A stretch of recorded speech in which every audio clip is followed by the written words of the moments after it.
محتوى الفيديو ده للاسف هو تصور معظم الناس عن الهاكينج. ناس كتير قوي واخده فكره غلط عن الهاكينج او السايبر سكيورتي، سواء بقى كان المصدر هو السوشيال ميديا او من التلفزيون، ان في واحد لابس زعبوط وقاعد بيكتب اكواد محدش فاهم هو بيكتب ايه، وكل شغله في الحياه متمحور حوالين ان هو بيسرق اكونتات، بيسرق حسابات في البنوك، عايز مثلا يعمل ثروه كبيره ويوزعها على الناس الفقراء، وكل اللي هو محتاجه في وسط ده كله بس هو اسم الشخص او اسم البنك اللي هو المفروض يسرقه، وهو هيقوم بالواجب. كل الكلام اللي انت سمعته ده غلط وملوش اي اساس من الصحه، ولو انت كنت مقتنع بالكلام ده في يوم من الايام فانت محتاج تعمل سوفت لدماغك وتركز معايا في الكلمتين اللي انا هقولهم عشان اوضح لك كل حاجه انت محتاج تعرفها عن المجال ده وازاي تتعلم. لو انت عايز تبقى هاكر محترم وشغال في مؤسسه كبيره، المفروض انت تعمل ايه؟ بس في الاول قبل ما نخش في اي حاجه، تعالوا مع بعض كده نصحح شويه مفاهيم غلط عند بعض الناس. الهاكينج هو عباره عن ان انت بتتعلم مهارات الاي تي اللي هي عباره عن تكنولوجيا المعلومات، بس مش بتتعلمها عادي كده وخلاص، بتدرسها كبيزكس كده وخلاص. ده حرفيا محتاج توصل فيها لمرحله ادفانسد عشان تقدر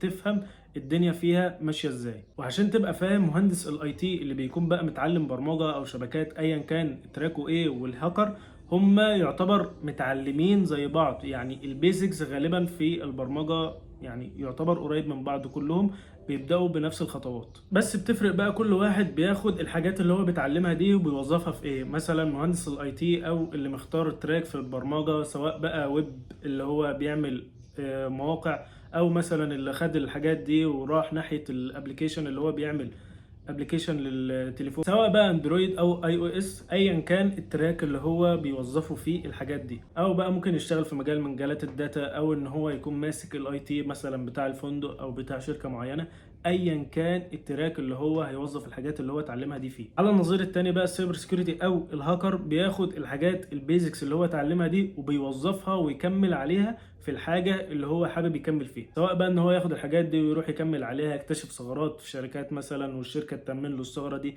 بمبلغ كذا، حاجه عامله زي الفريلانسنج بس خاصه بالسايبر سكيورتي او الهاكينج في الجزئيه دي. او ان هو يشتغل في السكيورتي بتاع الشركه ذات نفسها، ان هو يبقى ماسك نظام الحمايه، بحيث لو حد مثلا عايز يهكر الشركه، حد مش كويس عايز يسرق الداتا، فهو بيكون كل شغله ان هو يأمن الداتا دي. ودي بالمناسبة شغلانة مش سهلة خالص. باختصار كده كل واحد بيوظف اللي هو اتعلمه بناء على هو عايز ايه، بس مش كل الهاكرز بيسرقوا. زي ما قلت لك من شوية، في حد مثلا بيشتغل في الحماية، في حد بيشتغل في الاتاك. تعالى بقى اوضح لك ايه الفرق بين ده وده. في هاكر بيكون اسمه هاكر اخلاقي اللي هو الوايت هات، ده بيبقى اسمه، دول بيكونوا شغالين في شركات او مؤسسات عشان يحموا الداتا بتاعتهم من تهديد حقيقي او هاكر حقيقي ان هو ممكن بيحاول يسرق الداتا، فهم بيكونوا شغالين في الحمايه بتاعتها. في بقى النوع التاني من الهاكرز اللي هم البلاك هات، دول الجماعه اللي ما بيبقوش يعني مظبوطين، دول اللي بيبقوا خارجين على القانون، ودول بيبقى هدفهم التخريب، وان هم بقى بيسرقوا بنوك، كل الحاجات الغلط اللي انت بتسمع عنها بتحصل. بس بقى مش سرقة اكونتات والحاجات دي، في جزئية من الحاجات دي، بس بقى ما بيبقى يعني اللي بيكون متعلم الهاكينج ما بيبقاش هدفه ان هو بس مجرد يسرق اكونت او الكلام ده، لان الحاجات دي صعبة. فاللي بيوصل للمرحلة دي بيكون هدفه اعلى من كده بكتير. فبالمختصر كده البلاك هات بيكون كل شغله غير قانوني وبيكون عليه عقوبات شديدة. وفي بقى جماعة تانية خالص شغالين في الهاكينج ان هم يهكروا الناس بس بطريقة محترمة. يعني ايه؟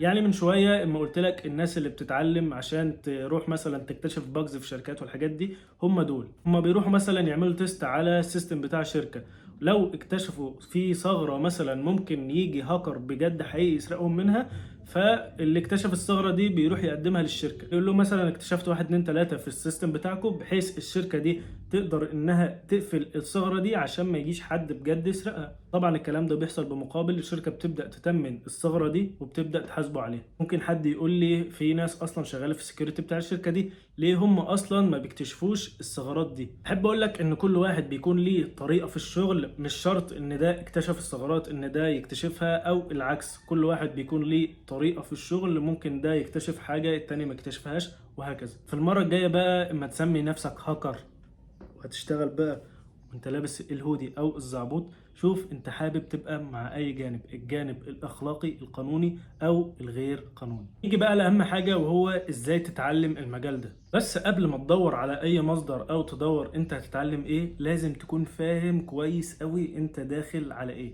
ان المجال ده بالذات مش سهل خالص، ولازم تكون على طول متابع اللي بيحصل حواليك، لازم تكون على طول على درايه بالابديتس اللي بتحصل حواليك. عشان مثلا لو انت شغال في سكيورتي بتاع شركه والناس اللي حواليك اكتشفوا ثغره معينه او في فيروس معين مثلا منتشر، فانت لازم تكون واعي ايه الفيروس ده وشغال ازاي عشان تقدر تأمن الشركة اللي انت شغال فيها منها. بالمناسبة انت لو ما عملتش كده مالكش مكان اصلا في المجال ده، لازم تكون متابع على طول بكل الابديتس اللي بتنزل. ايه بقى الحاجات اللي المفروض تعملها عشان تخش مجال زي ده؟ اكلمك الاول على الحاجات اللي انت محتاج تتعلمها، وفي الاخر هقول لك المصادر اللي انت المفروض تتعلمها منها او تتعلمها ازاي. اول حاجة ومن الطبيعي والبديهي جدا بما انك داخل مجال زي ده، فلازم تكون مظبط نفسك كويس قوي قوي قوي في البيزكس بتاع البرمجة عامة، من ناحية بقى الجوريزمز، من ناحية داتا ستراكشر، من ناحية او بي، من ناحيه مثلا حاجه زي البروبلم سولفنج. خلي بالك ان سكيل زي البروبلم سولفنج دي مهمه جدا بالنسبه لك، لان سكيل دي بالذات بتنمي طريقه تفكيرك وبتنمي طريقه حلك للمشاكل. ان انت بيكون قدامك بروبلم او مشكله انت عايز توجد لها حل، عايز تعرف ازاي تحل المشكله دي. سايبر سيكيورتي بتكون اكتر حاجه عايزاها منك هي الابتكار والابداع، ان انت على طول في مثلا حاجات عايز تأمنها او مثلا عايز تخترق بطريقة اخلاقية طبعا، ففي حاجات جديدة طبعا لازم تكتشفها.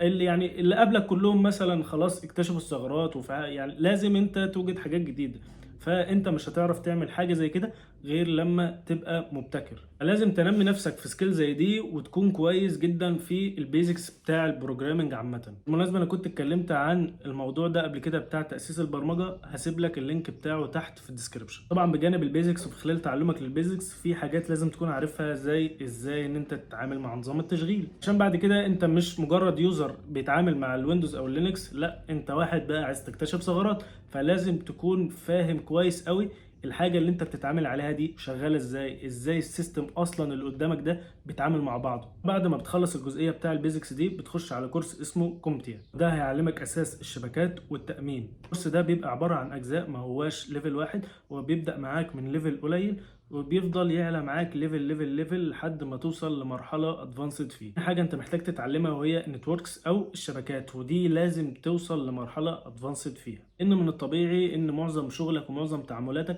هيكون ليه علاقه بيها. اتعلم بقى فيها حاجات من اول الدي ان اس، الاي بي والفيلان، وحاجات تانية كتير زي السويتشنج والراوتنج، البورتس والفاير وول، وفي مصطلحات تانية كتير هتعرفها وانت بتتعلم. لازم يكون عندك خبرة في المصطلحات دي وتكون فاهم هي بتشتغل ازاي وبتتعامل مع بعضها ازاي. الكورسات اللي انت محتاجها في النتوركينج هي غالبا بتبقى كورسات خاصة بشركة سيسكو. من اول بقى كورس بتاع CCNA ده بياخدك من البداية، لو انت مش فاهم خالص شبكات ومش فاهم فيها اي حاجة بتبدأ بيه، وبعدها بتعلى بالليفل شوية. كورس مثلا زي CCNB، زي CCIE، دول عبارة عن كورسات خاصة بالنتوركينج، بس هي بتبقى برضو ليفلات، كل ما بتعلى بالكورس او بتعلى بالليفل بتوصل لمرحلة ادفانسد اكتر. مش لازم تتعلم الكورسات دي من شركة سيسكو ذات نفسها، الكورسات دي اصلا من هناك بتبقى بارقام فلكية، يعني هي بتبقى غالية فعلا وبالدولار، فانت مش لازم خالص ان انت تاخد الشهاده من هناك. بس اتكلم في الموضوع ده يعني في اخر الفيديو. حاجه بقى اللي انت محتاج تتعلمها بعد كده وهو اللينكس، ده بيبقى عباره عن نظام تشغيل زيه زي الويندوز كده، بس بيبقى مختلف شويه. مثلا الجي يو اي بتاعه اللي هو الواجهه والرسومات والحاجات دي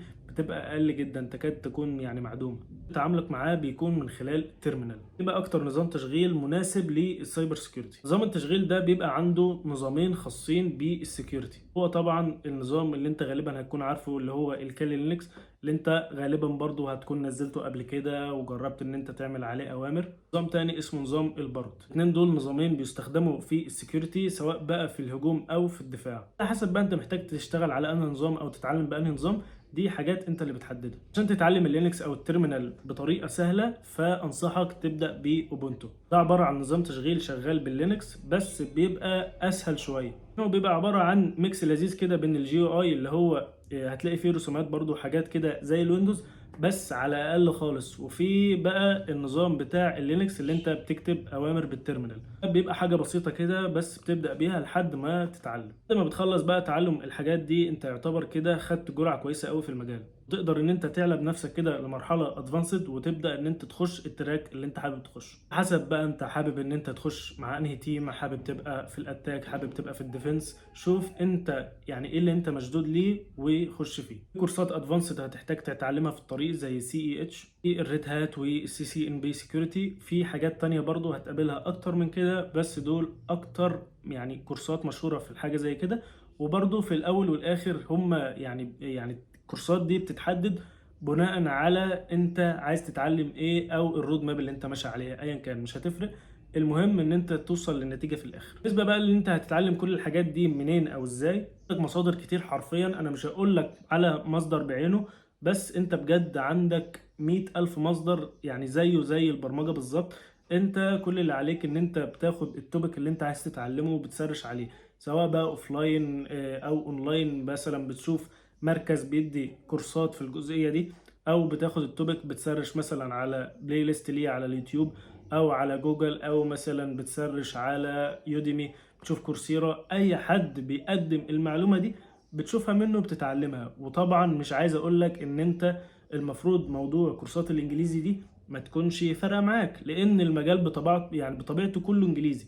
فجزئية زي دي المفروض ما تكونش مشكلة بالنسبة لك. بنصحك ان جزئية الشبكات دي لو قدامك مركز اوفلاين كويس بيديها انزل اتعلموا فيها عشان تشوف كل حاجة على ارض الواقع. الحاجات بقى زي ما قلت لك انت انطلق مع نفسك وشوف المصادر دور عليها، وده اصلا طبيعة المجال. خاصة ان الشهادات في المجال دي بتبقى غالية جدا. زي ما قلت لك في نص الفيديو، لو انت مثلا عايز تاخد شهادة من سيسكو خاصة بالنتوركينج تلاقيك بتتكلم في مبالغ. طيب ما انت تقدر ان انت توصل لنفس الكونتنت ببلاش، او تدفع مثلا مبلغ مش يعني ما بيكونش كبير او كده. وده طبعا ما يقللش من اهمية الشهادات في الجزئية دي.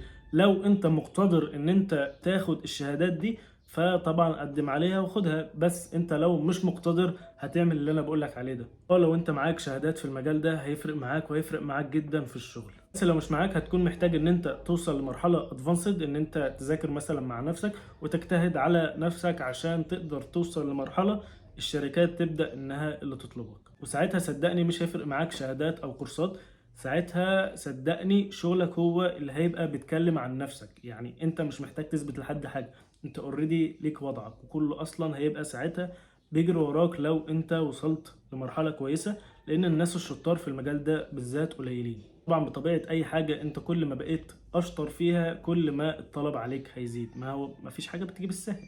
ده كان كل حاجة في فيديو النهاردة. لو استفدت مني حاجة ما تنساش تعمل لايك وشير وسبسكرايب. سلام.